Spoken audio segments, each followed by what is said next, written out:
Inclinons nos têtes un instant. Notre Père Céleste, nous te remercions ce soir pour l'amour de Dieu qui est répandu dans nos cœurs par le Saint-Esprit. Comment Jésus est venu sur la terre. Il est mort pour nous les pécheurs. Il est ressuscité le troisième jour selon nos Écritures et est assis à la droite de sa majesté divine, vivant pour intercéder sur base de notre confession. Et ce soir, nous confessons tous nos péchés, nos offenses, le péché de transgression, le péché d'omission. Tout ce que nous avons à avoir dit ou pensé n'était pas agréable à tes yeux. Père Céleste, nous venons humblement maintenant devant le Seigneur Jésus, demander que son sang expie nos péchés. Nous ne voulions pas le faire, Seigneur, pardonne-nous. Tu connais nos cœurs. Nous te prions de sanctifier chaque personne ici ce soir par ta sainte présence et que ta grande et auguste présence baptise chacun de ton esprit. Puissent de grands miracles et prodiges être opérés pour la gloire de Dieu. Et en faisant cela, que chaque pécheur, homme ou femme, ceux qui sont éloignés de Dieu, puissent-ils venir avec humilité et douceur se prosterner au bas de la croix et donner leur vie à celui qui est mort dans ce but-là. Car nous le demandons en son nom. Amen. Pouvez vous asseoir.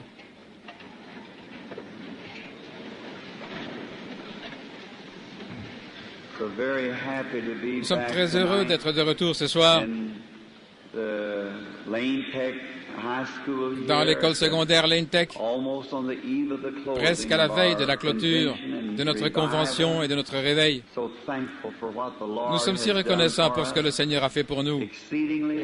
C'est infiniment au-delà de toute mesure, plus que nous lui avons demandé, ce qu'il a accompli. Maintenant, chaque soir, je vous ai promis depuis que je suis venu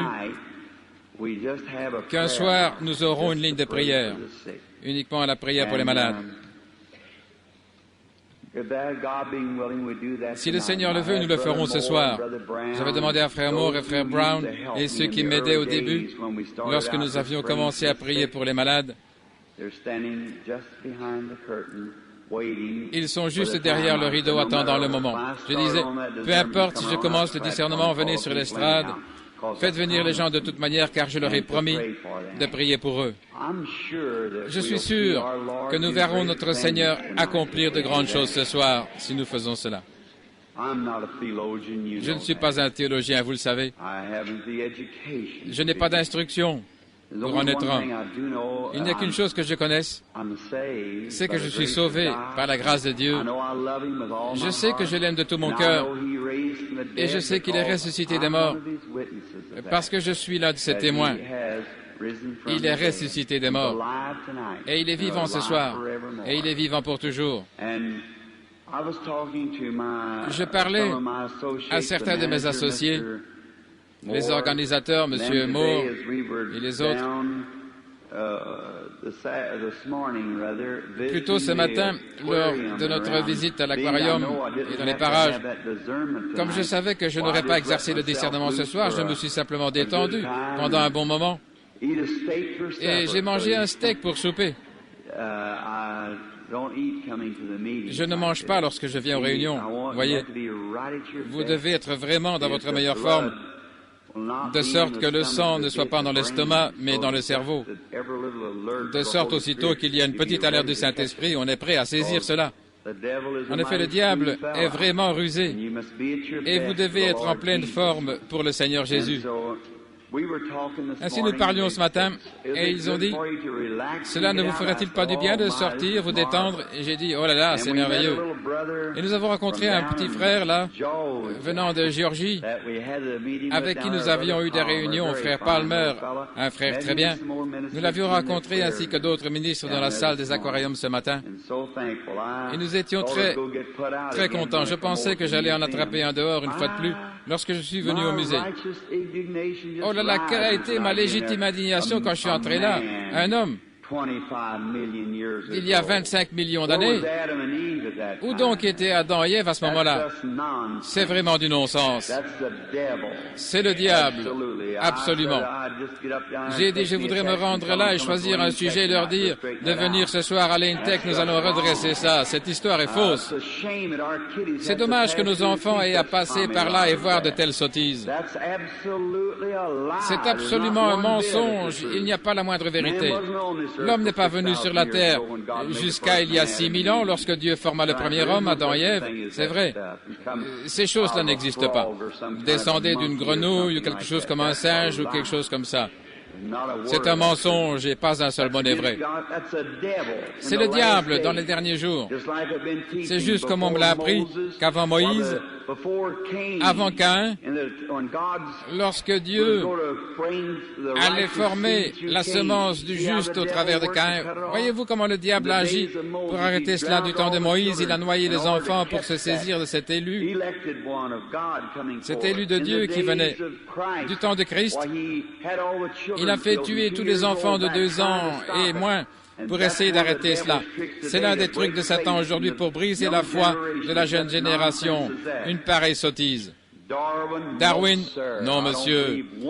Je ne crois à aucune de ces éthiques. Tout est faux. J'aimerais prendre la place de William Jennings Bryan à ce sujet pendant un instant. Il a tort, absolument tort.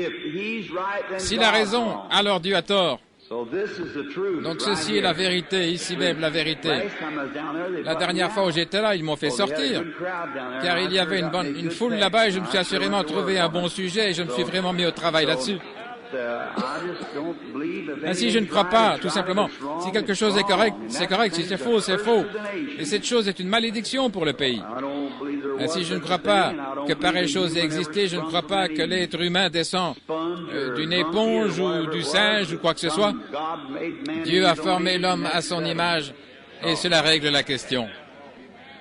N'est-ce pas drôle la façon dont toutes ces histoires fictives ont commencé? Oui. La vérité est plus étrange que la fiction, n'est-ce pas? C'est vrai. Il n'y a pas longtemps, j'étais en Suisse. Et on m'a appris dans les manuels scolaires que Guillaume Tell avait tiré une pomme posée sur la tête de son fils. Vous avez lu cette histoire? Lorsque je suis arrivé là, c'est un mensonge. Ça n'est jamais arrivé. Rien dans l'histoire ne l'affirme. C'est une histoire fictive. C'est de la fiction. Une fois en France, je me rendais à une certaine église, Frère Moore et moi, et nous montions et le guide nous racontait tout. Oh, sur cette église, il y a là des images des Huguenots. Cela étaient nos frères, ils avaient le Saint-Esprit. Ils avaient des signes et des miracles. Là où ils ont été massacrés dans les rues, nous avons gravi la colline. Nous avons là été au sommet de la colline. Nous sommes arrivés tout près d'une église. C'est un péché mortel de parler tout haut, là au sommet de la colline. Alors il s'est mis à raconter une histoire là-dessus. Un homme, il y a quelques années, on pense qu'il était un saint. Il a pris part à une bataille d'une façon ou l'autre et il fut décapité. Alors il décida tout simplement de ne pas mourir là. Il a pris sa tête, l'a mise sous le bras et marcha environ 8 kilomètres. En gravissant la colline, là il est mort et c'est pourquoi on a construit cette église. Et on s'attend à ce que des gens civilisés croient ça. J'ai carrément parlé tout haut, et c'est étonnant qu'on ne m'a pas chassé.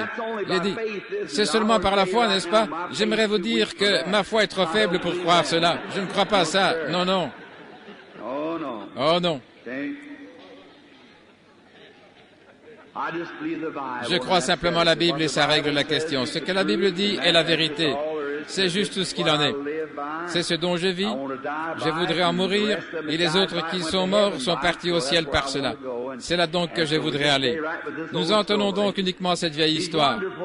Il est merveilleux, n'est-ce pas? Maintenant, ce soir, je vais juste parler un instant pour continuer notre histoire concernant l'Exode des enfants d'Israël. Ensuite, nous allons faire rapidement venir les gens qui ont des cartes de prière et prier pour eux. Et je crois que Dieu les guérira. Combien ici même? Faites voir ma main. Je voudrais vérifier quelque chose. Merci. Je vous aime aussi de tout mon cœur. Je voudrais vous demander quelque chose. Et j'ai toujours évité la pensée même de quelque chose appartenant aux êtres humains ou de n'importe quoi qui soit rattaché aux êtres humains qui serait quelque chose divinement ou j'ai évité cela. Vous devez faire attention. Même la moindre petite chose. Alors il commence, quelque chose commence et ça se termine par un isthme. J'ai essayé de garder cela aussi clair que possible et pur dans l'humble ministère que le Seigneur m'a donné. Mais je me demande, voici ce qui a toujours achoppé ma foi sans cesse. Je me souviens ici à Zion City et à beaucoup d'endroits, j'ai observé non seulement les gens qui venaient pour que l'on prie pour eux, mais je faisais très attention à ce que l'ange du Seigneur me disait.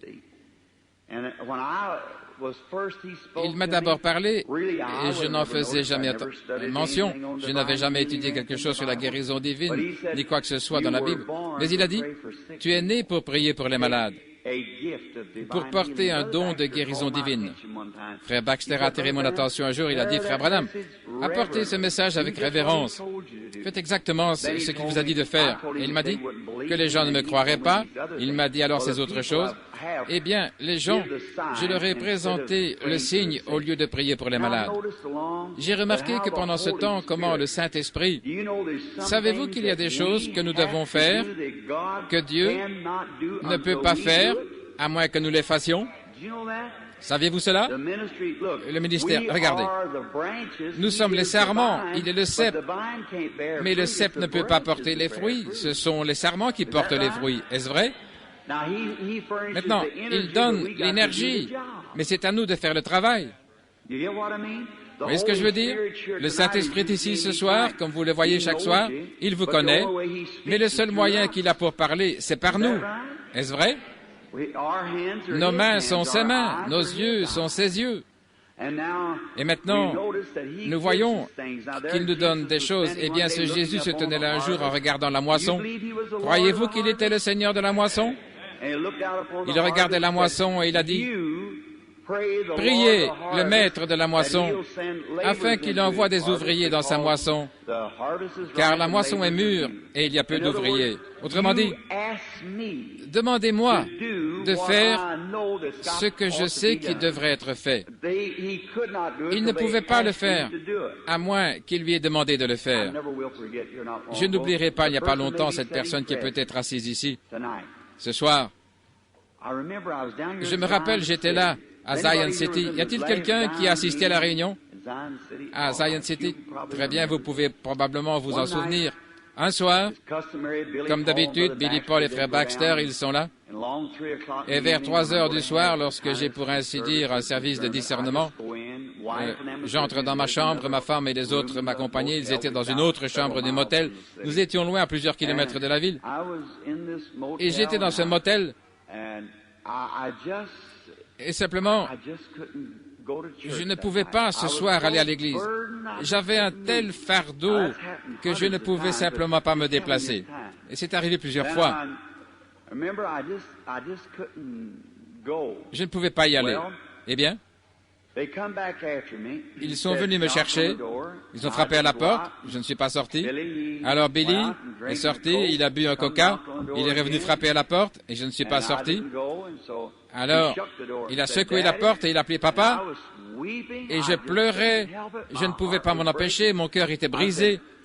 Et j'ai dit, Billy va dire à frère Baxter que je ne vais pas venir ce soir, qu'il aille simplement de l'avant, qu'il chante les cantiques et je serai là demain soir. Il a dit, qu'est-ce qui ne va pas, papa?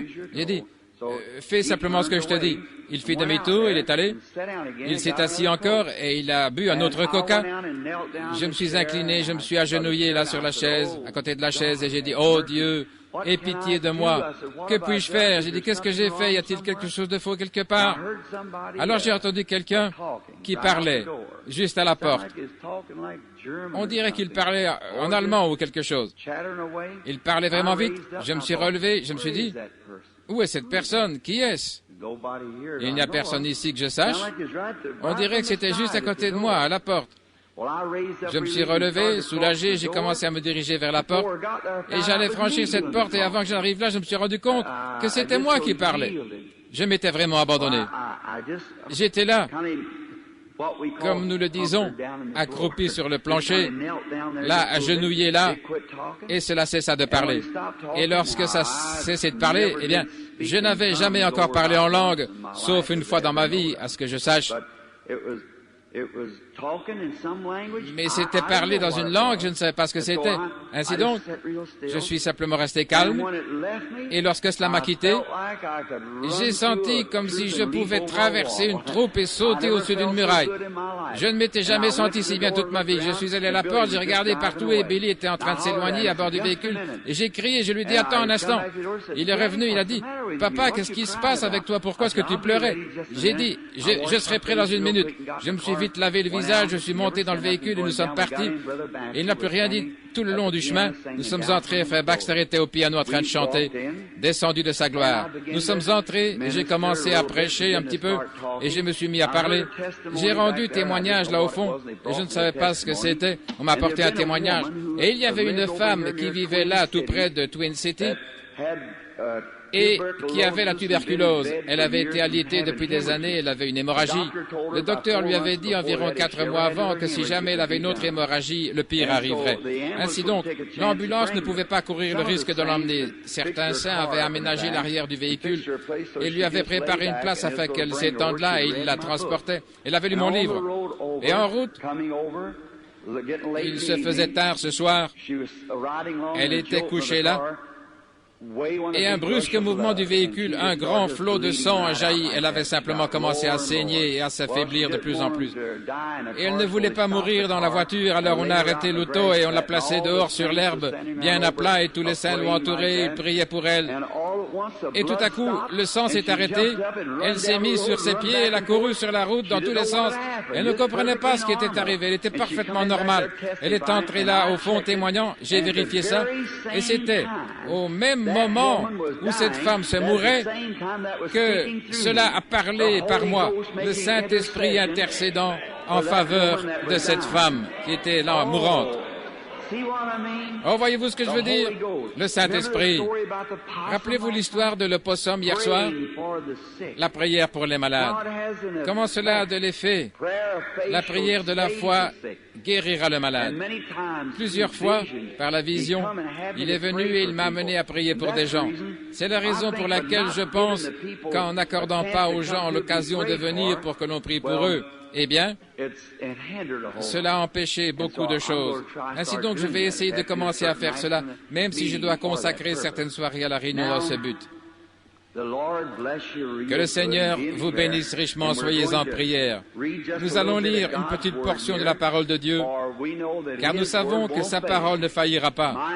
La mienne faillira, la vôtre faillira. Nous pouvons nous donner des rendez-vous et des promesses que nous espérons tenir, mais parfois nous ne pouvons pas les tenir.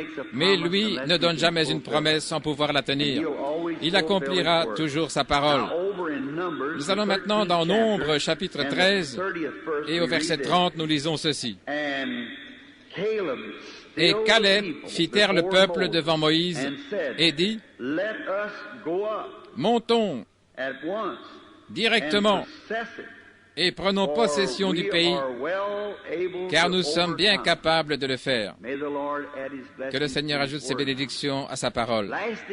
Hier soir, et les 2 dernières soirées, nous avons enseigné une petite session sur le livre de l'Exode, l'appel au peuple de Dieu à sortir. En effet, nous croyons que c'est essentiel en ce jour. Je me rappelle, il y a quelques années, j'ai passé 1 an et 6 mois dans mon église à enseigner le livre de l'Exode. Et un jour, j'ai passé 2 ans sur Job, et je me rappelle avoir gardé Job sur le tas de cendres pendant environ 4 semaines. Chaque dimanche, Job était sur le tas de cendres. Quelle belle histoire! Dieu qui traitait avec son sein. Et combien nous passons par ces situations, la détresse, et nous savons où aller? Et je poursuivais au point culminant, et une sœur bien-aimée, que son cœur soit béni, elle a dit, « Frère Branham, j'apprécie chaque minute, mais quand allez-vous relever Job de son tas de cendres? » Oh là là! Eh bien, Dieu l'en a relevé par une victoire. Maintenant, j'aime ces vieilles pépites, pas vous? Et je vous le dis, nous avons une année durant bien prospecté dans le livre de l'Exode, extrayant chaque joyau de ce livre d'Exode pour le faire luire. Nous avons vu que chaque joyau n'était qu'un fragment de cette pierre principale de l'angle. Cela pointait vers le Seigneur Jésus. Et en lui demeure la plénitude de la divinité corporellement. Toute notre rédemption, notre salut, notre joie, notre paix, toute notre guérison, tout ce dont nous avons besoin se trouve en Jésus-Christ. En lui, nous pouvons tous être bénis ensemble. Remarquez, nous avions d'abord pensé, en prenant le sujet de ce livre de l'Exode, nous avons trouvé trois puissances principales. La puissance de Satan, 1. La puissance de Dieu, 2. Et la puissance de la foi. Et nous avons vu que Satan commence toujours par déployer sa puissance, toujours le premier. Observez ces petites choses lorsqu'elles surgissent et commencent en premier. Vous connaissez les champignons, comme ils poussent en une nuit et meurent le jour suivant. Et un vieux chêne met du temps à pousser, mais il est bien enraciné, enfoncé et sous terre lorsqu'il pousse. Ainsi, le diable fait toujours sa petite démonstration. Et alors là, observez. Il essaye d'arrêter l'œuvre de Dieu. Chaque fois, il fera cela. Et il est toujours le même diable. Il utilise toujours les mêmes tactiques qu'il avait utilisées dans les jours passés. Il les utilise encore aujourd'hui. Nous n'avons qu'à lire l'Ancien Testament et nous apprenons les tactiques du diable, comment il opère. Ainsi, nous avons vu que cette puissance, il avait une puissance, et cette puissance, c'était la mort. Mais il n'a pas de puissance au-delà de ça. Sa puissance se limite à la mort. Là. Ensuite, au-delà de la mort, la foi voit le Dieu de la résurrection. La foi, au-delà de la puissance de la mort du diable, alors c'en est fini de lui. Le diable ne peut plus rien faire. Mais après la mort, la foi voit la résurrection, le Dieu de la résurrection. C'est la puissance de la foi, là, au-delà des sombres nuages qui vous empêchent de voir avec vos yeux naturels. Mais la foi qui se tient près de vous vous dirige vers le Dieu de la résurrection. Et le Dieu de toute sagesse qui a ordonné nos pas se tient juste derrière chaque épreuve. Oh, j'aime cela, pas vous? Comme Pierre a dit, chaque épreuve est plus précieuse pour nous que l'or, car elle agit. Chaque fils qui vient à Dieu doit d'abord être éprouvé, corrigé, châtié. Et si vous avez un peu de chagrin après votre nouvelle naissance, une petite épreuve qui vous dérange, et que vous retourniez dans le monde en courant, cela montre que vous n'étiez pas un enfant pour commencer. Vous devenez un enfant illégitime et non pas un enfant de Dieu. Un homme, une fois ancré au sein du calvaire, tous les démons de l'enfer ne pourront pas l'ébranler. Il est là. Remarquez, celui qui ne peut supporter le châtiment est un enfant illégitime. Il prétend que Dieu est son Père alors qu'il ne l'est pas. Il est ballotté à tout vent de doctrine. Il n'est pas établi. Il ne sait où il va. Il est indécis. Il est double d'esprit et parfois double de langage. Il ne sait pas où il se tient ni ce dont il parle. Par contre, un homme qui est né de nouveau de l'Esprit de Dieu sait exactement où il se tient. C'est vrai. Rien ne le dérange, car quelque chose en lui a déjà rendu témoignage de quelqu'un qui est au-delà des nuées, et par la foi, il le voit. Alors nous voyons comment cette foi a confondu Pharaon, comment Pharaon a élevé Joseph jusqu'au palais. Il a nourri, lui a donné les meilleures choses, et il a fait de lui un homme fort. Il a vécu 120 ans. Et le diable élève l'enfant de Dieu pour qu'il accomplisse l'œuvre de Dieu.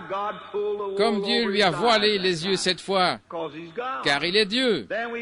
Ensuite, nous avons vu les enfants d'Israël hier soir sortir d'un piège. Et ce soir, nous allons examiner la puissance de la décision. Hier soir, c'était la puissance de Dieu. Comment ils étaient conduits dans ce piège, sans aucun moyen d'en sortir. C'était effrayant. La mer Rouge en face, des montagnes de part et d'autre, et l'armée de Pharaon qui arrivait, des milliers d'hommes armés lancés à leur poursuite. On dirait que Dieu les avait conduits tout droit dans le piège. Vous savez, parfois nous voyons Dieu conduire tout droit dans une situation grave pour ensuite montrer sa puissance et sa gloire pour nous délivrer.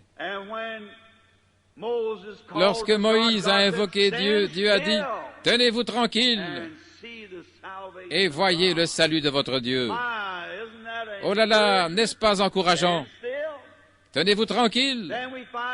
Nous voyons ensuite qu'il lui a dit de prendre le bâton en main, de lever les mains et d'aller de l'avant. Comme la colonne de feu qui les conduisait, la grande gloire de la Shekinah qui était devant eux, sous la forme d'un halo, ou plutôt d'une colonne de feu qui les précédait. Elle a fait demi-tour et est allée se placer derrière eux. Pour les Égyptiens qui venaient, c'est devenu des ténèbres. Mais ça a donné la lumière à Israël. Le plan même du salut de Dieu, lorsqu'un homme ferme son cœur au plan de Dieu, il tombe dans l'obscurité. Saviez-vous cela? Dieu a un chemin au-delà des nôtres. Mais lorsqu'un homme rejette la lumière, il ne reste rien d'autre que l'obscurité. C'est la même chose aujourd'hui, ami pécheur. Lorsque tu rejettes l'amour de Dieu, tu dois subir le jugement. Il n'y a pas moyen d'en sortir.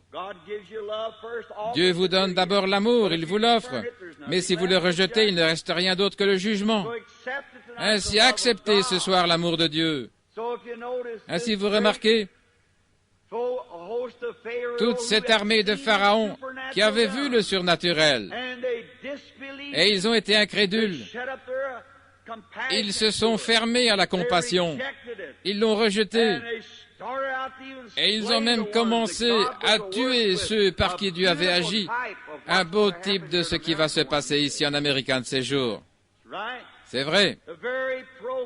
Le programme même auquel ils cherchent à coller toutes sortes d'étiquettes depuis des années, les traitant de fous, de saints exaltés, toutes sortes de noms, ils se privent de la lumière. Mais grâce soit rendue à Dieu, la grande colonne de feu continue à conduire son Église. Laissez-les tranquilles, a dit Jésus. Si un aveugle conduit un autre aveugle, ils tomberont tous les deux dans la fosse. La même lumière qui a frayé un chemin pour Israël a aveuglé les yeux de Pharaon. Les mêmes eaux de jugement qui avaient noyé le monde entier ont sauvé Noé et sa famille, ce prédicateur de justice. Le même Saint-Esprit dont il se moque et se raille, la puissance de guérison divine emportera l'Église dans l'enlèvement un jour et vous laissera ici pour passer par le jugement. Amen. Pensez-y. Quel jour ce sera après avoir rejeté la miséricorde? Jésus a dit, ils diront, donnez-nous un peu de votre huile, allez en acheter. Pendant qu'ils allaient, essayant de prier pour être exaucés, l'époux vint. Et il y eut des pleurs, des gémissements et des graissements de dents. Ne soyez pas dans cette foule-là. Venez, marchez dans la lumière, comme il est dans la lumière. Et vous avez communion les uns avec les autres, alors que le sang de Jésus-Christ, le Fils de Dieu, nous purifie de tout péché.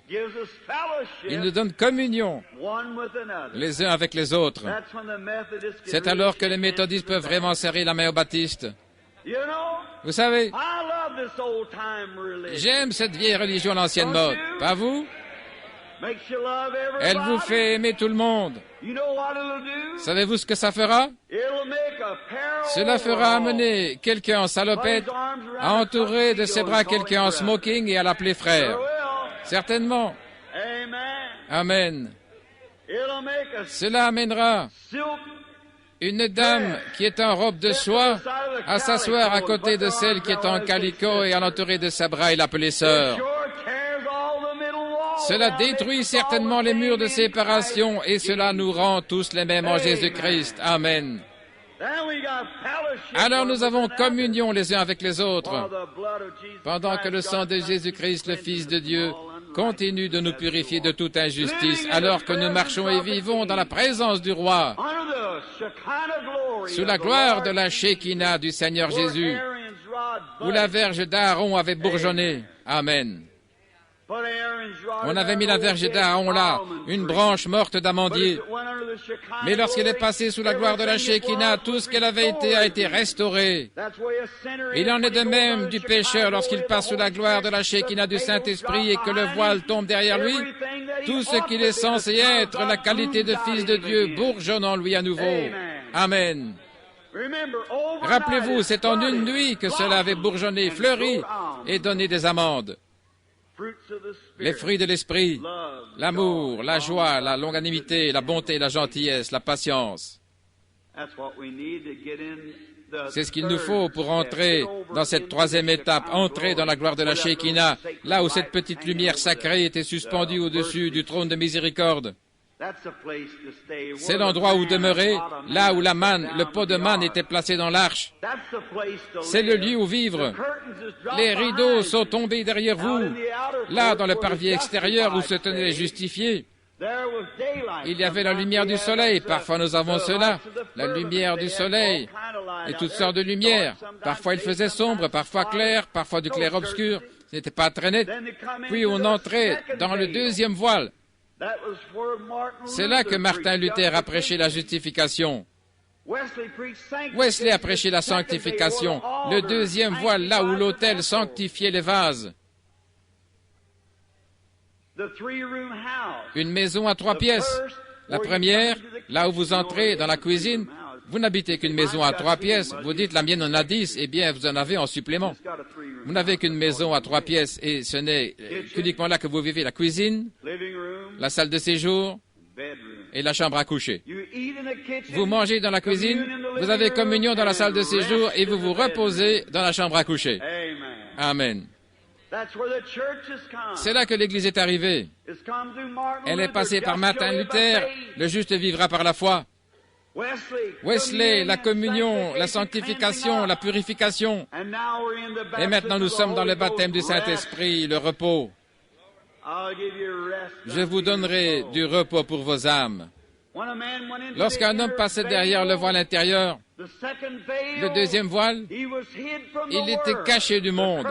Les rideaux retombaient autour de lui. Et lorsque nous pouvons nous perdre en Jésus-Christ, peu importe notre dénomination, ces choses ne nous dérangent plus. Vous êtes simplement perdus en Christ. Peu importe ce que les gens racontent, vous êtes perdus en Christ. Amen. C'est là que la gloire de la Shekinah, que la lumière, le halo, cette petite boule de feu qui va derrière l'autel, descendait et se plaçait sur le trône de miséricorde, là où se trouvait le sang. Et là, cette lumière éclairait la pièce. Maintenant, la lumière du parvis, c'était le firmament. La lumière derrière le premier voile, c'était des lampes. Parfois, elles fumaient et s'éteignaient. C'est ainsi qu'il en est d'un homme qui va de réveil en réveil, s'il n'a qu'une vie d'église avec une petite aspersion de temps en temps. Il est tout enflammé au moment du réveil, mais quelques semaines après, et si on ne commence pas un autre réveil, il décline tout en fumée. Voyez? Oh, mon église ne connaît pas ceci, et mon église, frère, entrez derrière le voile. Dieu est la lumière là-dedans. La gloire de la Shekinah éclairait ce lieu et elle ne s'éteignait jamais. Année après année, la manne ne vieillissait pas, elle demeurait la manne tout le temps. Elle n'était pas infectée d'asticots. Mais celle que vous deviez ramasser chaque jour à l'extérieur était infestée d'asticots. Entrez. Entrez une fois avec Jésus-Christ, faites descendre le rideau et vivez jusqu'à ce qu'il vienne vous chercher. Amen. Moïse est allé de l'avant avec un bâton. Et nous voyons que la mer Rouge s'est ouverte, car un vent puissant avait suivi ce feu. La lumière de Dieu. Lorsqu'un homme marche dans la lumière, alors les vents suivent. Jésus a dit, restez dans la ville de Jérusalem jusqu'à ce que vous soyez revêtus de la puissance d'en haut. Et ils ont attendu jusqu'à ce que il vienne du ciel un son d'un vent impétueux. Ils ont marché dans la lumière jusqu'à ce que le vent se mette à souffler. Amen. Entrez tout simplement dans la lumière ce soir, vous qui êtes hors de Christ, et les vents reviendront comme au jour de la Pentecôte. Continuez simplement de marcher dans la lumière. Elle séparera les choses là qui sont comme un obstacle devant vous. Remarquez, les enfants d'Israël ont traversé la mer Rouge, pas seulement dans la boue, mais ils ont marché sur une terre sèche, marchant d'un pas léger. C'est le problème avec l'Église aujourd'hui. Vous êtes tellement chargé que vous ne pouvez pas marcher d'un pas léger. Vous avez trop de choses sur vous, trop de choses accrochées à vous. Paul a dit, rejetons tout fardeau et le péché afin que nous puissions marcher d'un pas léger. Tout fardeau et le péché qui nous enveloppe si facilement afin que nous puissions courir avec patience dans la carrière qui nous est ouverte devant nous. Les yeux fixés sur l'auteur et le consommateur de notre foi, Christ. Marchez dans la lumière d'un pas léger. Vous est-il déjà arrivé en marchant quand vous descendez la rue de chanter « Remplis-moi chaque jour d'amour comme je marche avec la colombe céleste. Laisse-moi aller jusqu'au bout avec un chant et un sourire. Remplis-moi chaque jour d'amour. » Vous est-il déjà arrivé de marcher comme ça, d'un pas léger? Eh bien, je me souviens du soir, lorsque j'ai été sauvé, là au début, j'étais allé dans une vieille remise et je n'avais jamais prié de ma vie. J'allais adresser une lettre à Jésus et la fixer à un arbre, à découvert là dans les bois afin qu'il puisse la trouver. Je ne savais pas comment prier. Je me suis dit qu'il passerait peut-être là, près de cet arbre, et que j'allais lui dire dans cette lettre combien j'étais un sale type et combien j'étais ignoble et indigne. Je me disais, s'il est un homme, il parlera comme un homme. Aussi, je ne savais comment parler, je me suis agenouillé sur un vieux sac de toile, là, dans une vieille remise humide, et j'ai commencé à dire, « Monsieur Jésus, voudriez-vous venir juste une minute, je voudrais vous parler. » Mais il est venu! C'est la chose essentielle.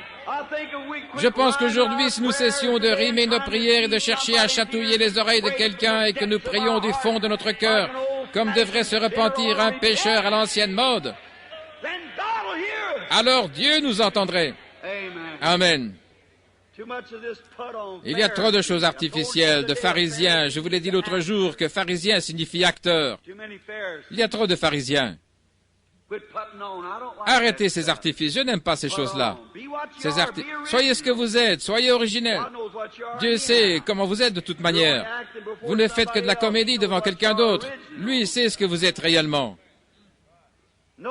Remarquez, il marchait d'un pas léger.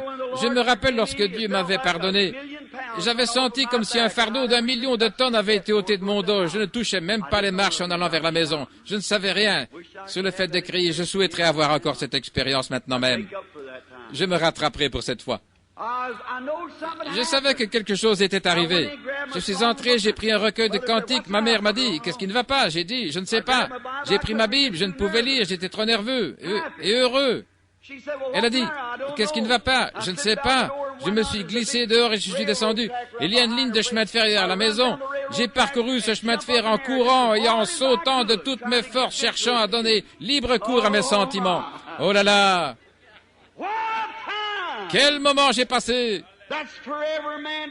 Et c'est pour chaque homme ce soir ou chaque femme qui n'a jamais fait cette expérience. Jésus-Christ, la liberté d'avoir été pardonné, marchant d'un pas léger. Alléluia.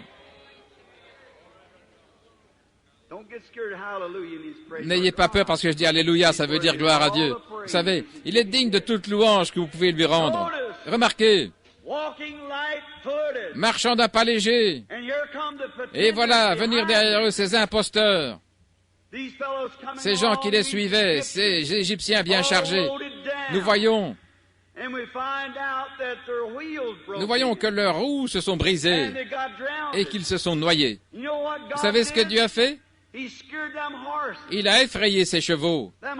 Ces chevaux savaient qu'ils faisaient quelque chose de mal. Ils portaient une bande de pêcheurs sur ce chemin. Pourquoi n'avons-nous même pas un sens comme les chevaux? Ils savaient qu'ils agissaient mal.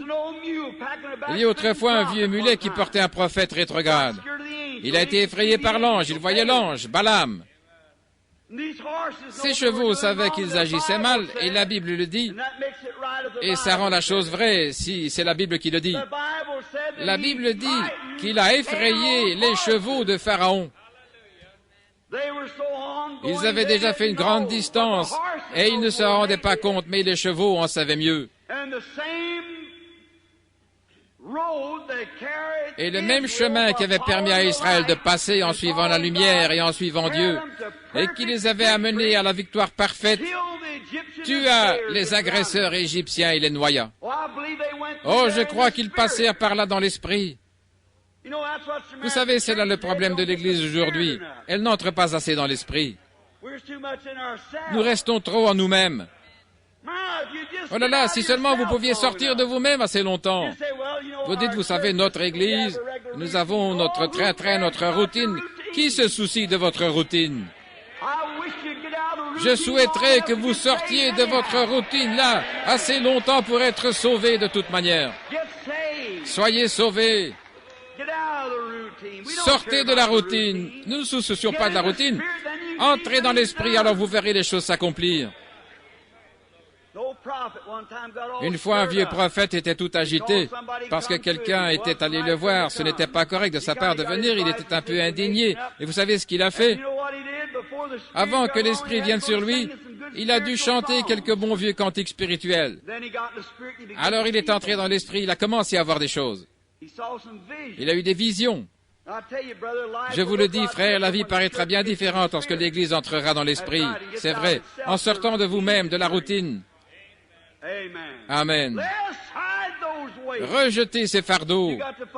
Vous vous occupez de sociétés, de clubs et qui aura son dîner la semaine prochaine pour savoir ce que vous devez faire. Rejetez toutes ces choses.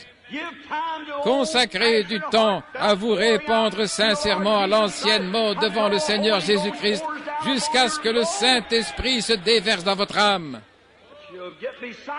Vous serez hors de vous. Peut-être que vous pourrez rencontrer Jésus si vous sortez une fois de vous-même. Amen. Vous ne pouvez pas être en même temps, être en vous-même et en Jésus. Vous découvrirez que vous êtes vous-même, votre pire ennemi. Si je peux écarter William Branham du chemin, Jésus pourra passer un temps merveilleux. Mais il faut le mettre hors du chemin. Voyez-vous, ils se sont mis à traverser d'un pas léger, se sentant merveilleusement bien. Pourquoi? Ils suivaient la colonne de feu. Dieu allait devant eux. Et lorsqu'il a frayé un chemin dans la mer Rouge, et que la mer s'est dressée comme un mur, lorsqu'ils sont arrivés de l'autre côté et qu'ils ont gagné la terre ferme, ils ont regardé tout autour. Après que l'Esprit les eut quittés, ils ont vu ce qui s'était passé. Ils furent excités. Ils furent si excités que Moïse leva les mains et se mit à chanter dans l'Esprit. Et Myriam, sa sœur, la prophétesse, qui était une célébrité là de la foule. Amen. Elle était si émue qu'elle a pris un tambourin et a commencé à jouer du tambourin et à danser. Les filles d'Israël l'ont suivi là sur le rivage, battant du tambourin et en dansant.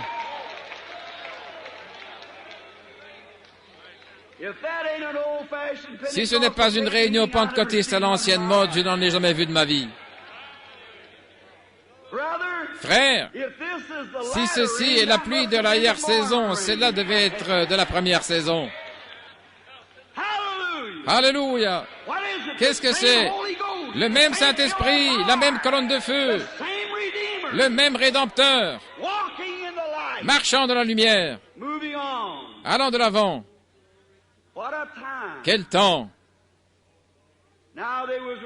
Maintenant, ils n'avaient pas de nourriture après avoir traversé. Ils n'avaient pas de nourriture. Ils transportaient juste assez de pain pétri sur la tête. Là, les enfants avaient réclamé du pain. Ils avaient donc tout mangé. Dieu avait promis de pourvoir à tous leurs besoins. Ainsi, ils sont allés dormir ce soir-là, peut-être sans pain. Quand ils se sont réveillés le lendemain matin, ils ne se sont pas fait de soucis. L'Église était alors dans l'esprit, ils avançaient.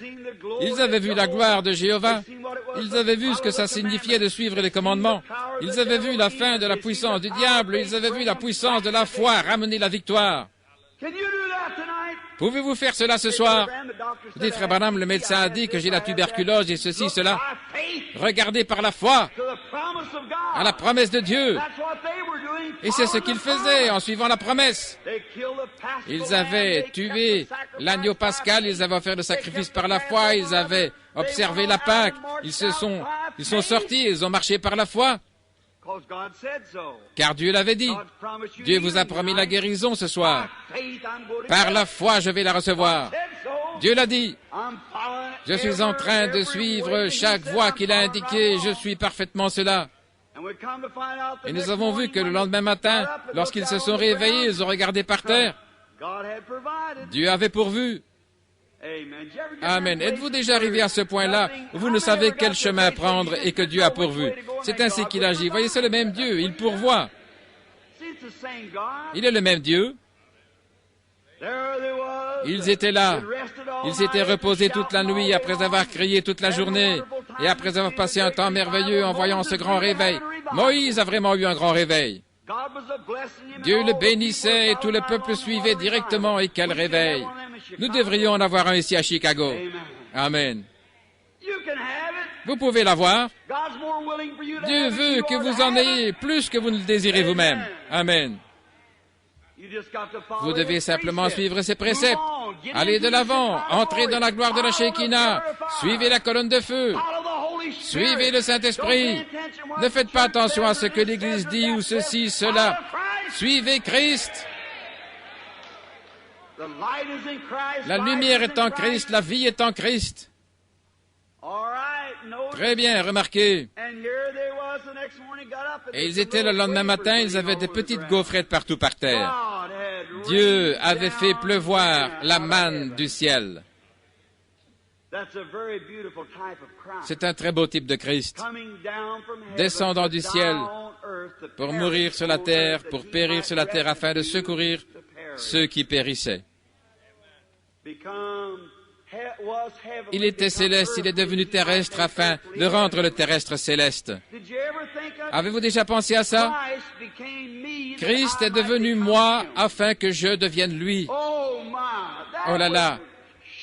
Ça devrait secouer le cœur d'un infidèle, si jamais il considère ça. Christ devenant péché, un sacrifice expiatoire. Lui qui n'a pas connu le péché, néanmoins il est devenu péché, afin que par la justice de sa vie, moi, pécheur, je puisse être racheté et que je me tienne à ses côtés, à sa ressemblance. Frère, c'est ça. C'est cela l'amour de Dieu. Remarquez, c'est un type de Christ. La main était là par terre, elle tombait afin de soutenir les gens dans leur marche. Maintenant, c'étaient des pèlerins. Oui, ils étaient des pèlerins. Ils étaient sortis d'Égypte, voyageant vers la terre promise, mais ils n'étaient ni en Égypte, ni dans la terre promise. Ainsi, ils étaient des pèlerins. Il en est de même pour l'Église ce soir. Nous sommes des pèlerins. Nous sommes sortis de l'Égypte et nous sommes en route vers la gloire. Ainsi, nous ne sommes ni en Égypte, ni dans la gloire, mais nous sommes des pèlerins et Dieu est avec nous, pourvoyant à tous nos besoins, envoyant Christ pour soutenir l'Église pendant que nous avançons. C'est un type du Saint-Esprit. Remarquez, maintenant Moïse a fabriqué un grand pot d'or. Il est allé là ramasser plusieurs grands pots, il a mis cela dans le Saint des Saints pour conserver cela comme un mémorial pour toutes les générations afin que quiconque entre comme sacrificateur puisse prendre une bouchée de cette manne originelle qui était tombée là au commencement. C'était un mémorial, afin que les générations qui viendraient après eux tout au cours du voyage, jusqu'à ce qu'ils atteignent le pays promis, ce grand pot de manne ne s'est jamais vidé. Ils en prenaient une poignée, le lendemain matin, la même poignée était là. Elle ne s'est jamais épuisée, elle était là tout le temps, afin que chaque personne qui devenait un sacrificateur pour Dieu puisse avoir une bouchée de cette manne pendant le pèlerinage. Maintenant, c'est un type du Saint-Esprit. Moïse, en allant de l'Égypte à ce désert, sur son chemin vers la terre promise, c'est le type même de l'Église sortant du monde, se séparant du monde pendant son déplacement dans le désert, poursuivant le chemin vers le millénium. C'est parfait. Ça doit être. Et maintenant, Dieu les a conduits dans le naturel parce qu'ils étaient dans le désert. Et il les a conduits dans le naturel. Et il nous conduit aujourd'hui dans le spirituel. La même colonne de feu qui a conduit les enfants d'Israël est ici pour nous conduire.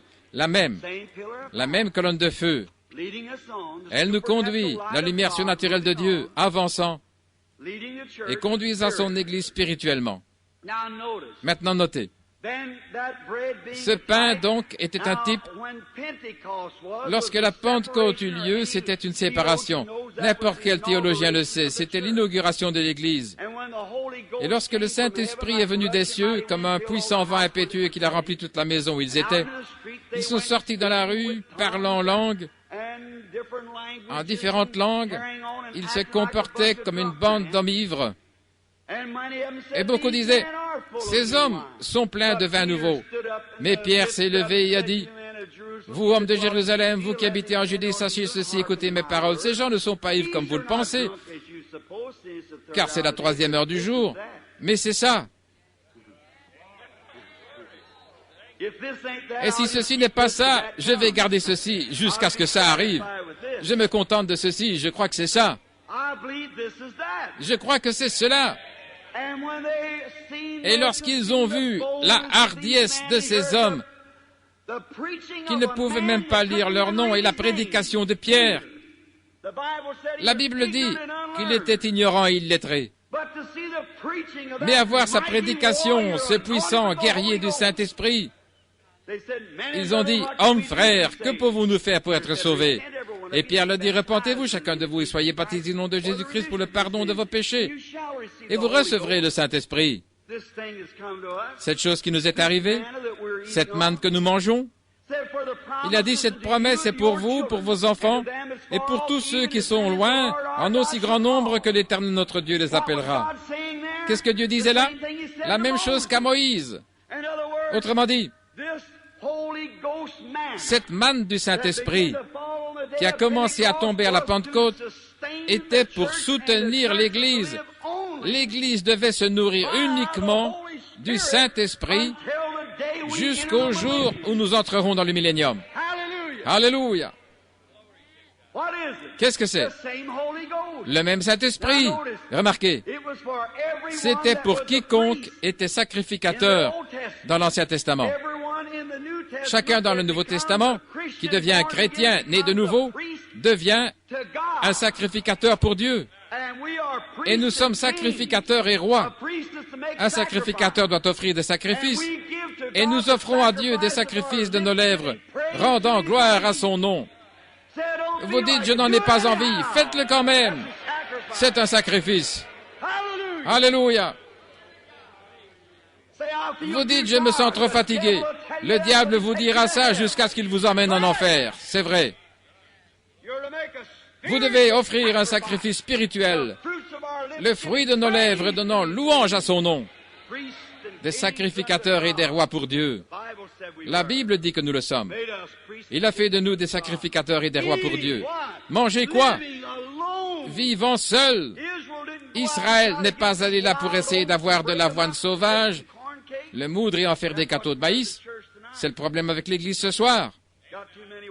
Trop d'avoine sauvage. C'est votre régime alimentaire. Vous avez besoin d'un bon régime biblique à l'ancienne mode. Le pasteur vous dira la vérité au sujet de la Bible. Merci Seigneur, nous en avons beaucoup. Mais remarquez, ce régime alimentaire d'avoine sauvage, un jour un groupe de prédicateurs était dans un séminaire et un prophète était venu les voir. Vous savez, ils sont allés prendre des pois pour en faire un potage.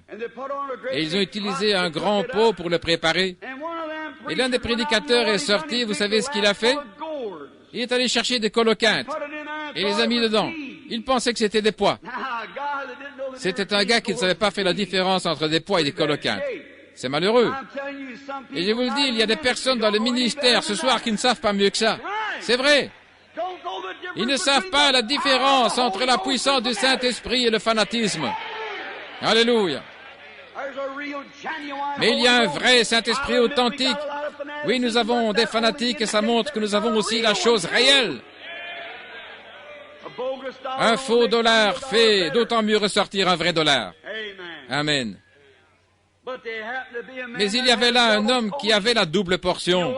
Savez-vous ce qu'il a fait? Il est tout simplement sorti, il a pris une poignée de farine et il a jeté là-dedans. Il n'a pas détruit le pot, il n'a pas détruit le potage, il a tout simplement pris une poignée de farine et il l'a jeté dedans. Il a dit, mangez, il y a la vie dans le pot. Qu'est-ce que la farine représentait? Eh bien, l'offrande de farine, un sacrifice provenant de l'offrande de farine. Elle parlait de Christ.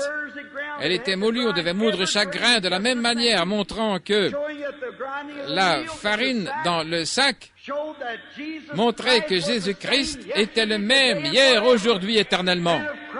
Et si Christ, en ce jour-là, a pu apporter la vie dans le potage empoisonné, ce sera la même chose aujourd'hui. Mettez Christ dans un gâchis de doctrine empoisonnée. Il apportera la vie, la guérison divine et la résurrection, la puissance du Saint-Esprit, juste comme au commencement. Ce dont nous avons besoin aujourd'hui, c'est Christ dans son Église et de s'éloigner de ce tas de docteurs en théologie au long nez que nous avons. Alléluia. Vous pensez que je suis fou? Peut-être que je le suis, mais laissez-moi tranquille, je me sens bien en étant fou. Laissez-moi tranquille. Laissez-moi me perdre moi-même et trouver la chose, Seigneur, en toi. Je suis bien plus heureux ainsi qu'autrement. Très bien. Notez, la farine a fait la différence. Il a dit, ne jetez donc pas tout cela. Prenez simplement la même matière, cela vous donnera la vie. C'est ce que Christ fait. Quand vous réalisez qu'il est le même hier, aujourd'hui et pour toujours, cela change la mort en vie. Cela a changé la mort en vie pour ces gens ici qui ont été guéris du cancer. Cela a changé les ténèbres en lumière la semaine passée lorsque ces deux femmes aveugles ont été guéries. Et cela change de chaque fois la mort en vie. Chaque fois que vous croyez et que vous prenez Christ en vous, vous découvrez que la mort se change en vie lorsque Christ entre. Amen. Croyez-vous cela de tout votre cœur? Si vous pouvez le croire, Dieu vous récompensera. Alléluia. De la mort à la vie, parce que Christ a été mis là. Que pensez-vous de cela, frère? Croyez-vous cela? Amen. C'est la vérité. De la mort à la vie, parce que Christ est venu. Ils sont allés ramasser de cette manne. Vous savez, David doit en avoir goûté un peu.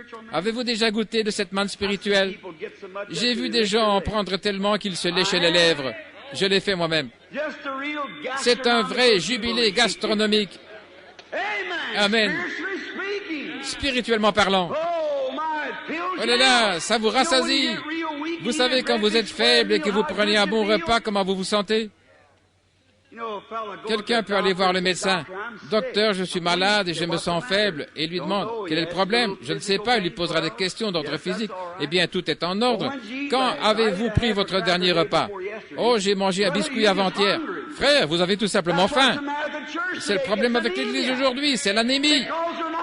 Parce qu'ils ne prennent pas assez de nourriture spirituelle. S'ils ont la Bible, frère, cela injecte le sang de Christ dans les veines du croyant. La nouvelle vie, la vie vient du sang. Amen. L'état anémique de l'Église, c'est pitoyable. Ils ont des joues pâles. Oh là là. Nous avons besoin d'une transfusion pour nous faire démarrer. Amen. Remarquez cela. David en a parlé. Il en a tellement pris qu'il a dit « Ma coupe déborde ». Oh, j'aime quand ça déborde, pas vous. Il y en a beaucoup qui se tiennent tout près pour en attraper. Vous savez, c'était un berger et il portait un petit sac sur le côté avec du miel. Lorsqu'une brebis tombait malade, on mettait du miel sur un rocher. En effet, il ne voulait pas tellement que la brebis lèche le miel, mais comme elle aime le sucre, il voulait qu'elle consomme le calcaire du rocher, car le limon a des vertus thérapeutiques. Ainsi, il déversait du miel sur le rocher et amenait la brebis malade à lécher le miel, et en léchant le miel, elle léchait aussi le rocher. Et cela guérissait toujours la brebis malade. Oh frère, nous en avons toute une gibecière pleine de miel ce soir. Amen. Et nous allons placer cela sur Jésus-Christ, pas sur une dénomination. Nous allons placer ça sur Jésus-Christ au lieu convenable. Et vous les brebis malades, mettez-vous à lécher très vite. Et voyez si ça ne vous guérit pas. Cela a le goût du miel sur le rocher. Amen. Ouvrez votre cœur et réjouissez-vous devant Dieu, et vous aurez un peu de ce rocher de temps en temps. Quelle pierre? Le rocher des âges. Alléluia. Oh, combien j'aime ça. Vous demandez, rocher des âges? Oui, monsieur. Vais-je marcher, frère Branham, comme les autres? Oui. Marchez dans la lumière. Il vous amènera partout. Vous savez que Dieu, dans la Bible, a dit qu'il les a portés sur des ailes d'aigle. La Bible le dit. Eh bien alors, Israël a dû être porté sur les ailes d'aigle. Pas étonnant qu'il n'ait pas dû marcher dans la boue. Êtes-vous déjà monté sur les ailes d'un aigle pour marcher? Il n'y a pas longtemps, j'étais dans les montagnes. J'étais cow-boy et j'allais souvent dans les montagnes. Et la semaine prochaine, je devrais faire la même chose. Pas tellement pour chasser, mais pour simplement observer la nature. J'aime Dieu et je le vois dans la nature. Vous pouvez le voir dans les étoiles, le coucher du soleil, chaque brin d'herbe, dans le vent. Vous pouvez le voir partout si seulement vous regardez. J'avais des jumelles, c'était au printemps dans les pics Coral, à environ 150 km de Denver, vers la vallée de la rivière Troublesome.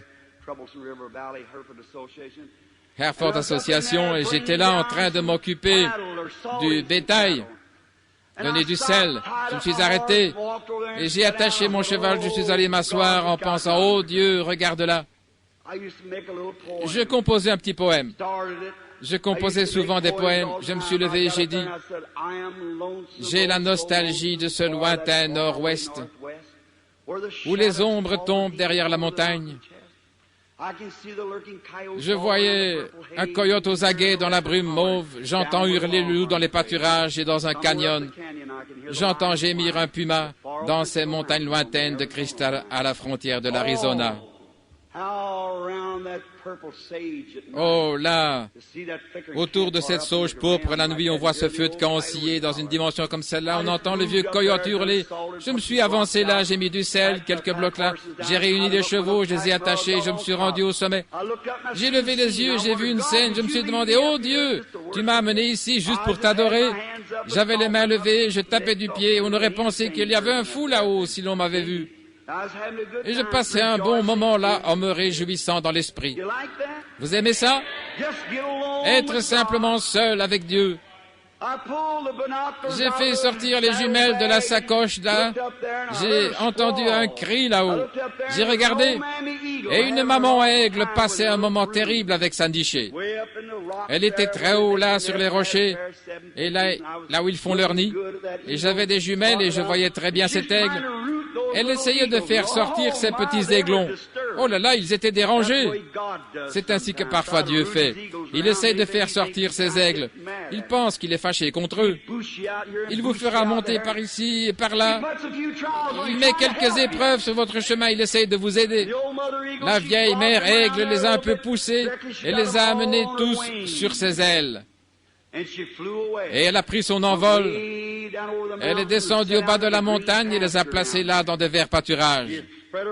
Là, il a étendu ses ailes et ses petits aiglons se sont agrippés. Ils sont allés là. Ils n'avaient jamais été sur l'herbe auparavant. Et ils ont commencé à gazouiller, courir, faire des plongeons, culbuter les uns sur les autres. Si jamais vous avez vu ces petits oiseaux tout blancs se culbutant, quel jubilé ils avaient en picorant dans l'herbe. J'ai dit, pour moi, ça a l'air d'une réunion du Saint-Esprit de l'ancien temps. Eh bien, c'est ainsi que je le faisais. Il ne se souciait de rien, et la vieille maman aigle a pris son envol et est allée très loin sur un gros rocher escarpé au-delà des crevasses. Et je l'ai vu arranger ses plumes, prendre position et observer. Et ces aiglons étaient là à gazouiller et à se précipiter les uns sur les autres. Je me suis dit, c'est exactement ainsi, une bonne réunion du Saint-Esprit à l'ancienne mode. Ils sautaient ici et là, leurs petites pattes sur cette tendre herbe. Ils n'avaient jamais été là auparavant. Ils étaient restés dans un nid dégoûtant. Si jamais vous avez vu un nid d'aigle, oh là là, c'est une chose horrible, c'est puant avec des vieilles ronces. Je pensais, c'était la même chose. J'étais dans ce monde nauséabond et Jésus m'en a fait sortir un jour. Il a placé mes pieds, alléluia, sur un tapis de gloire. Alléluia. Peu importe ce que les gens pensaient, que ce soit l'archevêque ou qui que ce soit, je passais un bon moment, libre. Je pensais, qu'est-ce qui les rend si libres? Chaque fois, d'un moment à l'autre, ils tournaient leur petite tête, vous savez quoi? Je regardais, ce n'était pas loin de moi, en me servant de mes jumelles, ça les rapprochait. Ils tournaient leur petite tête et regardaient de côté. Je pensais, qu'est-ce qu'ils regardent? Et ils se déchaînaient, gazouillaient. Je pensais, quel jeu ce serait pour un coyote de tomber sur ce groupe-là. Ils ne peuvent pas voler. Leurs ailes sont trop petites. Je pensais, oui, Dieu, je vais essayer de voler et parfois je fais un faux pas. Mais l'un de ces jours, mes ailes pousseront. C'est vrai, l'Église aura des ailes. Alors j'ai remarqué pourquoi ces petits oiseaux gardaient leur tête tournée d'un côté, leurs petits yeux noirs tournés vers le haut. Ils observaient leur mère, qui était quelque part très haut. Elle observait pour voir s'il n'y avait pas des coyotes, pour voir ce qui allait arriver. Mon cœur a commencé à fondre. Je me disais, oui, notre mère qui nous a mis au monde est aussi, nous a fait sortir du vieux nid du monde. Et il a escaladé les remparts de la gloire. Il est assis là, la majesté divine, dans les lieux très hauts. Ses yeux sont sur le passereau et je sais qu'il veille sur moi. Pourquoi me ferais-je du souci? Peu importe le monde, je ne crains aucun mal. Dieu veille sur son héritage. Amen. Tout d'un coup, un orage venant du nord s'est déclenché et un petit coup d'éclair a jailli là comme il venait. C'était au début du mois de juin. Et la vieille aigle a relevé son nez en l'air. Et ils sont vite venus. Elle a poussé un cri et voici qu'elle est descendue par terre. Elle a déployé ses ailes comme cela. Et elle a lâché un cri. Alors chacun des aiglons connaissait sa position. Oh là là. Ils ont couru chacun vers l'aile. Ils savaient ce que cette aile signifiait, car ils avaient été dessus auparavant. Chaque homme, lorsque le Saint-Esprit arrive à la fin des temps, saura exactement ce que ça signifie. Il a été là auparavant. Alors il a enfoncé ses petites pattes dans les ailes. Il a enfoncé son petit bec et s'est accroché à une plume solide. Et cette vieille mère aigle, avec ses ailes qui frémissaient un peu, elle s'est élevée dans ce vent et s'est dirigée vers le creux qui était dans le rocher. Et le vent soufflait à 80 km/h. Elle est passée au-dessus de ce vent. Elle est allée directement dans les rochers pour se mettre à l'abri. Et j'ai dit, oh Dieu bien-aimé, un jour, lors de ce grand jubilé que nous avons, Jésus viendra et nous saisirons les ailes de la croix et nous envolerons pour être en sécurité vers le rocher, pour être en sécurité pour toujours. Alléluia. Il nous emportera sur les ailes de l'aigle. Il veille sur nous ce soir. Passez tout simplement du bon temps. C'est ce qu'il veut que vous fassiez. Soyez heureux. N'allez pas là avec un long visage triste. Soyez heureux. Réjouissez-vous dans l'esprit. Il n'y a pas de condamnation pour ceux qui sont en Christ Jésus, qui ne marchent pas selon la chair, mais selon l'esprit. Il n'y a pas de condamnation pour ceux qui sont en Jésus-Christ, qui ont rejeté tout fardeau. et le péché qui les environne si facilement. Ils prennent leur envol. Très bien, rapidement maintenant, nous devons nous dépêcher pour terminer le message. Nous sommes en retard. Remarquez. Et demain matin, nous devons nous lever tôt pour le déjeuner des ministres. Pensez-y. Ils continuèrent le chemin. La première chose, vous savez, ils commencèrent à murmurer contre Dieu et Moïse. Ils avaient tout oublié, n'est-ce pas simplement humain? N'est-ce pas ainsi l'Église? Ils avaient tout oublié concernant la première gloire. Et ils s'étaient mis à se plaindre. Dieu a dû leur donner une leçon. Et des serpents ont surgi devant eux et les ont mordus. Ils furent tous mordus. La plupart d'entre eux moururent. Moïse intercéda, et alors Dieu fit un serpent par Moïse qu'il a mis sur une perche. J'aurais bien voulu avoir le temps d'en extraire quelques pépites, frères. Oh là là. Alors une fois encore, ils eurent besoin d'eau, et Moïse prit la verge et frappa le rocher. Et lorsqu'il frappa le rocher, les eaux en sortirent. Un très beau type de Jean 3,16. Christ était ce roc. Les gens périssaient par manque d'eau, et Dieu a tant aimé le monde qu'il a donné son Fils unique afin que quiconque croit en lui ne périsse point, signifiant l'esprit, les eaux de la vie, mais qu'il donne la vie éternelle à ceux qui croient en lui. Remarquez, ce n'était pas la verge de Moïse, c'était la verge du jugement de Dieu. C'est avec cela qu'il a amené le jugement sur l'Égypte. Il a amené le jugement. Et remarquez, c'était une verge du jugement qui a frappé le rocher. Et c'était le jugement de Dieu, le jour où vous en mangerez, vous mourrez, qui ont frappé Christ. La mort a frappé Christ, le jugement de Dieu. Et cela a amené la vie au peuple qui périssait. Comme c'est beau. Ne l'oubliez pas. Et voici autre chose. Une fois, ils avaient besoin de quelque chose à manger. Après avoir trouvé de l'eau dans le rocher, ils allèrent là et virent que les abeilles avaient fait une ruche et ils trouvèrent du miel sur le rocher. Accourez simplement au rocher. Ils sont arrivés à Kadesh Barnéa. Nous sommes sur le point de terminer maintenant et de clôturer le service pour commencer la ligne de prière. Remarquez, ils arrivèrent à Kadesh Barnéa. Peut-être que demain soir, si nous abordons cela, nous irons un peu plus en profondeur et nous amènerons les gens dans la terre promise et nous les placerons dans leur position. Ils sont arrivés à Kadesh Barnéa et c'était autrefois le siège du jugement du monde. Cet endroit avait un très grand puits, une grande source. Il y avait beaucoup de petites sources qui en sortaient. C'était comme une palmeraie dans le désert. Quel bel endroit! Un type du grand siège du jugement de Dieu au ciel, où la parole de Dieu est un code de loi. Et là s'exerce le jugement du trône blanc du ciel. Et chaque petite source représente une église d'où proviennent les jugements de Dieu par la prédication du jugement. Et lorsqu'ils sont arrivés là, à la frontière de la terre promise, Alléluia, à la frontière, c'est là qu'ils ont fait une grosse erreur. Ils se sont arrêtés à la frontière. Laissez-moi vous dire ce soir, frères dans le clergé, ce n'est pas de m'en prendre à vous, je vous aime, et vous savez cela. Mais il y a trop de prédicateurs frontaliers aujourd'hui. Amen. Qui restent à la frontière. Dieu ne veut pas que vous restiez à la frontière. Traversez. Amen. La promesse est juste de l'autre côté. Ainsi, on envoyait des espions, un de chaque tribu, il y en avait 12, et on les a envoyés de l'autre côté. Et à leur retour, quel rapport? 10 d'entre eux ont dit, nous ne pouvons pas le faire, nous ne pouvons pas le faire, oh là là, l'opposition est trop grande. Mais là se trouvaient Caleb et Josué qui ont dit, nous pouvons le faire. Amen. Oh, les murs sont hauts, c'est vrai. Des gens enfermés derrière des murailles et ils sont tellement grands que nous avons l'air de sauterelles, c'est vrai. Mais vous voyez, 10 d'entre eux étaient des théologiens et ils regardaient à ce qu'ils pouvaient voir intellectuellement. Mais Caleb et Josué regardaient à la promesse de Dieu.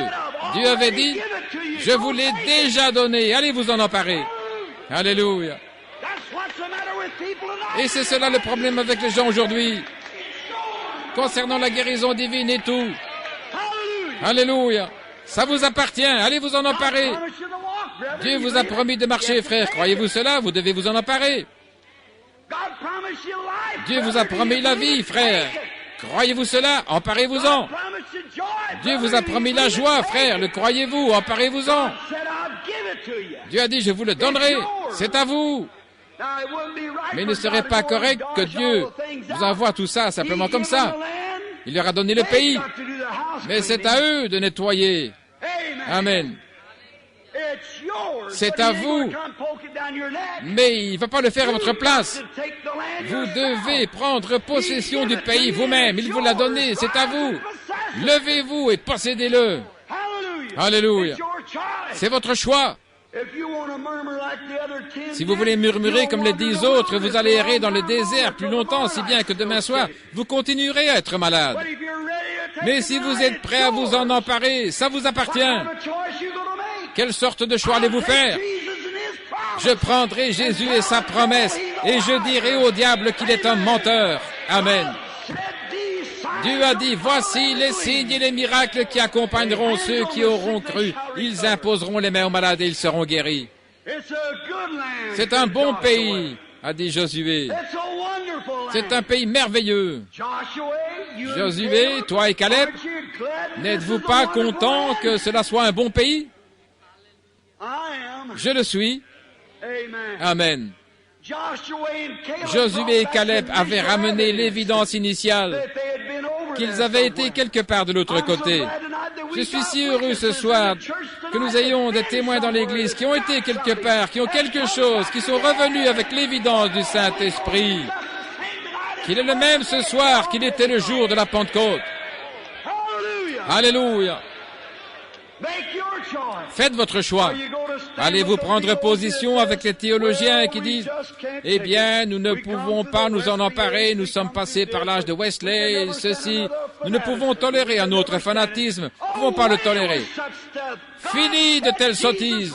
Dieu a dit que Jésus est ressuscité des morts et il est le même hier, aujourd'hui et pour toujours. Nous pouvons nous en emparer, ça nous appartient. Nous en sommes capables. Gloire! Alléluia. Ce dont nous avons besoin ce soir, c'est de le faire. Alléluia.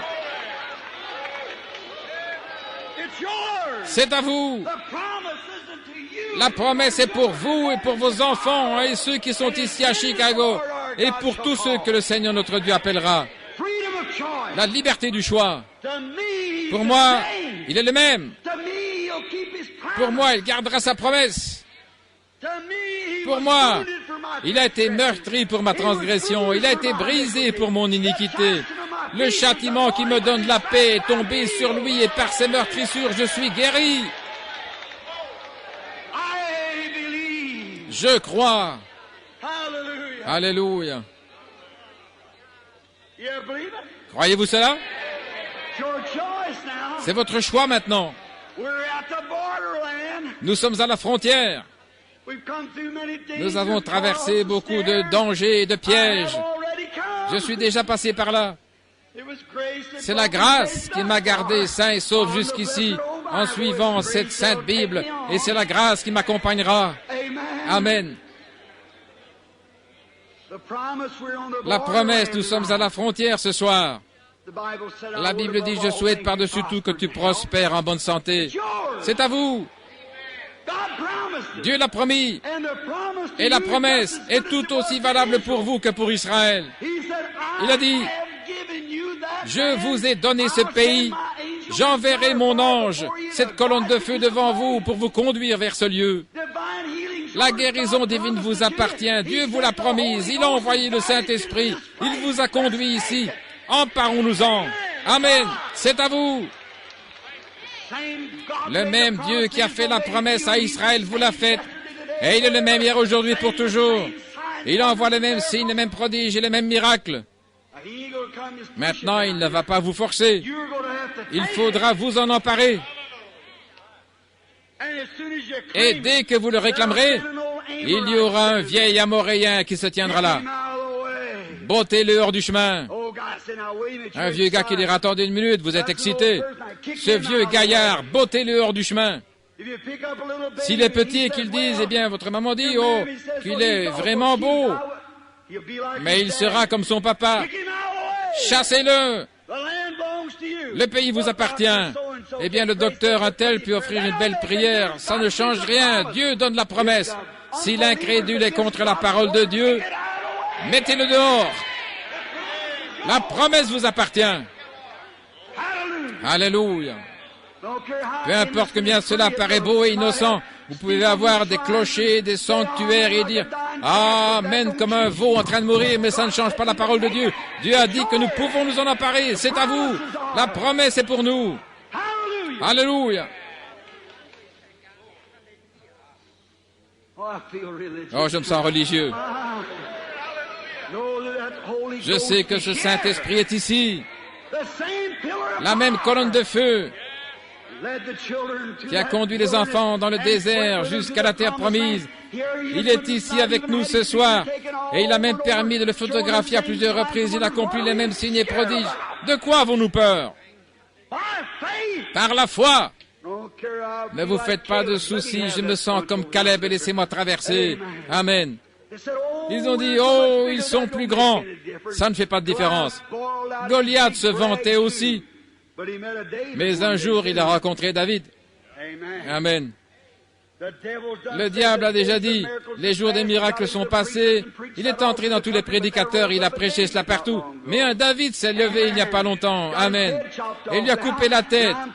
Et je vous le dis que l'armée d'Israël est en train de les battre du nord au sud, de l'est à l'ouest, partout dans le monde. Les grandes campagnes de guérison prouvent que Jésus est ressuscité des morts et qu'il est le guérisseur. Alléluia. Le Saint-Esprit est notre David. Amen. Il est le leader de ce groupe, nous le croyons. Parlons-lui une minute avec la tête baissée. Père, toi qui as dit la foi est une ferme assurance des choses, la substance des choses qu'on espère, une démonstration de celles qu'on ne voit pas. Par elle, les anciens ont obtenu un bon témoignage. Nous comprenons que le monde a été formé à partir des choses qui ne sont pas visibles. Oh Dieu, avant même qu'il y ait une terre ici, tu as tout simplement prononcé la parole, et la poussière et le sable et les rochers et les érosions sont venus à l'existence, car Dieu avait parlé. Je peux voir sa parole sortir de ses lèvres, parcourir les ténèbres et les atomes commencer à se briser et le monde venir à l'existence. Ce même Dieu a été suspendu là-bas à la croix du calvaire et il est mort. Il a été meurtri pour nos transgressions et par ses meurtrissures nous sommes guéris. Oh Dieu, nous réprimandons chaque démon de doute qu'il y a dans le bâtiment. Ôte cette ombre ce soir et que chaque homme et chaque femme qui passera ici croit de tout son cœur que Jésus va les guérir. Puisse-t-il quitter l'estrade ce soir avec les mains levées en l'air en criant, louant Dieu, sachant que Jésus a promis cela et qu'il est fidèle à sa promesse. Accorde le Père, ôte toute obscurité et doute et que le Saint-Esprit règne de manière suprême. Guéris et sauve chacun, car nous le demandons au nom de Christ. Amen.